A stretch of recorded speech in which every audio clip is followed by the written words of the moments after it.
Hello student, this is Geeta Prajapati. Welcome to SST classes. आज हम सामाजिक विज्ञान के लेसन 4 कृषि को डिस्कस करेंगे। तो लेट्स स्टार्ट। जैसा कि स्टूडेंट आप सभी जानते हैं कि जो कृषि है वह एक प्राथमिक क्रिया होती है। कृषि के अंतर्गत फसलों को उगाना, फलों, सब्जियों तथा पशुपालन आदि कार्य किए जाते हैं। और जो कृषि है उसमें विश्व के लगभग 50% लोग कृषि कार्यों से संबंधित कार्यों में लगे हुए हैं और भारत के लगभग 2/3 जो जनसंख्या है वह कृषि कार्यों में लगी हुई है। तो आइए अब कृषि से रिलेटेड कुछ तथ्यों को हम जानते हैं। जैसे यहाँ पर देख रहे हैं आप, ये एक डायग्राम बना हुआ है। इस डायग्राम के अंतर्गत आप देखेंगे कि सबसे पहले मैंने ये एक डायग्राम बनाया है। इसमें मैंने कृषि के कुछ तथ्यों को जानते हैं हम लोग। तो सबसे पहले मैंने लिखा है एग्री, देन नेक्स्ट है सेरी, फिर next pisci, then next viti and next is horti. यानी कि ये हमारे क्या है, कृषि के कुछ तथ्य हैं। अगर एग्री, सेरी, पीसी, विटी और हार्टी में हम प्लस कल्चर कर देते हैं तो हमारा बनता है agriculture, sericulture, pisciculture, viticulture and horticulture. तो ये क्या है, हमारी एक प्रकार की खेती है जिसमें विभिन्न विभिन्न चीजें का कृषि की जाती है। तो किस तरह से हम करते हैं ये देखते हैं। सबसे पहले यहाँ पर है आपका एग्रीकल्चर। एग्रीकल्चर कृषि को बोलते हैं। जैसा कि मैंने आपको बताया है, फूलों को उगाना, फलों को उगाना, सब्जियों को उगाना, फसलों को उगाना तथा पशुपालन आदि कार्य वह हमारे सभी कृषि में आते हैं। तो देन नेक्स्ट है हमारा सेरिकल्चर। सेरिकल्चर का मीन्स होता है रेशम उत्पादन करना। यानी कि इसमें क्या करते हैं हम, जो रेशम होते हैं या उसके कीटों का पालन किया जाता है और उससे क्या है, आय के साधन बनते हैं। फिर इसी तरह से देन नेक्स्ट है पिसिकल्चर। पिसिकल्चर यानी कि मत्स्य पालन। तो इसके अंतर्गत हम पिसिकल्चर के जो अंतर्गत है हम क्या करते हैं, पोखरों में या तालाबों में मछली का पालन करते हैं, उन्हें पालते हैं और इससे क्या होता है, हमारा यह है एक मत्स्य पालन बनता है जो हमारे एक आय के साधन है। देन नेक्स्ट है हमारा विटिकल्चर। विटिकल्चर यानी कि द्राक्षा कृषि। इसके अंतर्गत अंगूरों की खेती की जाती है। यानी कि अंगूरों की खेती करते हैं हम और उससे हमारा आय का साधन बनता है। इसी तरह से हमारा हॉर्टिकल्चर है। हॉर्टिकल्चर मीन्स होता है उद्यान कृषि। उद्यान कृषि के अंतर्गत हम फलों, फूलों तथा सब्जियों का पालन करते हैं कि उनको उगाते हैं, फूलों को उगाते हैं, सब्जियों को उगाते हैं। इस तरह से ये हमारा उद्यान कृषि है। सो स्टूडेंट, ये जो आपके मैंने एग्रीकल्चर इसके बारे में, कृषि के बारे में बताया है, इसे आप हल्के में बिल्कुल मत लेना क्योंकि यह एग्जाम में पूछे जाते हैं। और ये तो आपका सिलेबस है, इसमें आपका दिया हुआ है, ये थोड़ा मैंने आपको बताया है एक्स्ट्रा। तो इसमें इससे अलग जब कभी भी आप कंपटीशन कोई एग्जाम देंगे उसमें ये पूछा जाता है। जैसे सेरिकल्चर है, सेरिकल्चर किससे रिलेटेड है, तो आप इसे ध्यान से देखेंगे कि जो सेरिकल्चर है वो रेशम उत्पादन से है, पिसिकल्चर है वह किससे रिलेटेड है, मत्स्य उत्पादन से है, विटिकल्चर अंगूरों की खेती से है और हॉर्टिकल्चर फूलों, फलों, सब्जियों की कृषि से रिलेटेड है। तो इन्हें आपको क्या करना है, अच्छी तरह से लर्न कर। आइए अब हम यहाँ पर कृषि के प्रकार के बारे में जानते हैं। तो जो कृषि के प्रकार हैं वह 2 प्रकार की कृषि होती है। नंबर 1 है आपकी निर्वाह कृषि और नंबर 2 है आपकी वाणिज्यिक कृषि। तो इसमें अब हम जानते हैं कि निर्वाह कृषि किसे कहते हैं।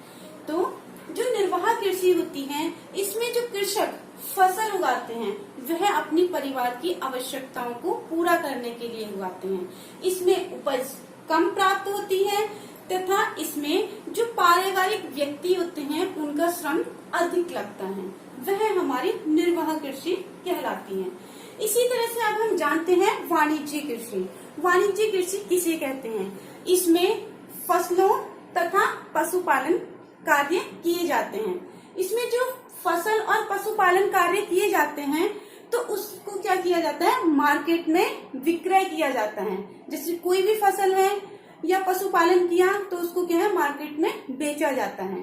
फिर इसमें क्या होता है, पूंजी की अधिक आवश्यकता होती है और जो कार्य होते हैं वह अधिकतर मशीनों के द्वारा होते हैं। इसी तरह से अब आगे जानते हैं हम कि जो निर्वाह कृषि होती है वह 4 प्रकार की होती है। नंबर 1 में हम देखते हैं गहन कृषि, नंबर 2 पर स्थानांतरित कृषि, नंबर 3 पर आदिम निर्वाह कृषि और नंबर 4 पर है हमारी चलवासी पशुचारण कृषि। इसी तरह से अगर हम वाणिज्यिक कृषि की बात करते हैं तो वह 2 प्रकार की होती है, मिश्रित कृषि और रोपण कृषि। अब हम जानते हैं गहन कृषि के बारे में। जो गहन कृषि होती है इसमें जो किसान होता है वह एक छोटे से भूखंड पर साधारण औजारों के द्वारा कृषि करता है और इसमें अधिक श्रम की आवश्यकता होती है, वही गहन कृषि कहलाता है। अब है नंबर 2 पर स्थानांतरित कृषि। कि स्थानांतरित कृषि किसे कहते हैं? जो किसान होते हैं वह जंगलों को काटकर तथा जलाकर वहाँ पर जो राख होती है उसको छिड़क कर जो भूखंड होता है उसे अच्छी तरह से साफ करके कृषि करते हैं। और जब वह कृषि करते हैं तो एक कृषि करने के बाद जो भूमि होती है उसकी उर्वरा शक्ति नष्ट हो जाती है। तो जो किसान होते हैं उस भूखंड को छोड़कर दूसरे नए भूखंड को ढूंढते हैं या वहाँ पर कृषि करते हैं, यानी कि एक स्थान पर कृषि करने के बाद दूसरे स्थान पर चले जाते हैं, वही हमारी स्थानांतरित कृषि कहलाती है। अब नंबर 3 पर है हमारी आदिम निर्वाह कृषि। इस कृषि के अंतर्गत हमारी चलवासी पशुचारण कृषि और स्थानांतरित कृषि दोनों आते हैं। नंबर 4 पर जानते हैं हम कि चलवासी पशुचारण कृषि क्या होती है। इस कृषि के अंतर्गत जो कृषक होते हैं वह अपने पशुओं को लेकर अपने चारे, जो पशुओं का चारा होता है उसके तथा पानी के लिए एक स्थान से दूसरे स्थान पर जाते हैं तथा कुछ पशुओं को पालते हैं जैसे ऊंट, भेड़, याक आदि, तथा उनके जो होते हैं मांस, खाल, दूध आदि को बेचकर अपने आपूर्ति करते हैं, अपना खर्च चलाते हैं। इसी तरह से अब हम जानते हैं जो वाणिज्यिक कृषि है उसमें जो होती है मिश्रित कृषि। मिश्रित कृषि किसे कहते हैं? मिश्रित कृषि के अंतर्गत जो कृषक होते हैं वहाँ पर जो भूमि होती है वह भूमि भोजन व चारे की फसलें उगाने के लिए तथा पशुपालन करने के लिए ही प्रयोग की जाती है, वही मिश्रित कृषि कहलाती है। इसी तरह से नंबर 2 पर है हमारी रोपण कृषि। जो रोपण कृषि होती है उसमें अत्यधिक श्रम व पूंजी की आवश्यकता होती है। उसके अंतर्गत कुछ फसलें होती हैं जैसे चाय, कहावा, रबर, केला, कपास आदि, ये फसलें उगाई जाती हैं। और जो रोपण कृषि होती है वह अधिकतर उष्णकटिबंधीय प्रदेशों में ही पाई जाती है। बढ़ती हुई जनसंख्या को देखते हुए हमारे देश में विभिन्न प्रकार की फसलें उगाई जाती हैं। तो देखते हैं कि हमारी मुख्य फसलें कौन कौन सी हैं। तो फर्स्ट है चावल, नंबर 2 पर है गेहूं, यह हमारे लिए अत्यंत आवश्यक है। नंबर 3 पे है मिलेट। मिलेट मीन्स होता है जो मोटे अनाज होते हैं। नंबर 4 पर देखते हैं मक्का, 5 पे कपास एंड 6 नंबर पर देखते हैं पटसन। जो पटसन होता है इसे सुनहरा रेशा भी कहा जाता है और यह एग्जाम में काफी बार पूछा जाता है कि सुनहरा रेशा किसे कहते हैं, तो वह है हमारा पटसन। नंबर 7 पे है कॉफी और नंबर 8 पे है हमारी चाय। तो यह हमारी मुख्य फसलें हैं जिनकी हमें अत्यधिक आवश्यकता होती है। सो स्टूडेंट, आज की वीडियो में बस इतना ही। नेक्स्ट वीडियो में मिलते हैं। अगर आपको यह वीडियो पसंद आई है तो please like, share and subscribe.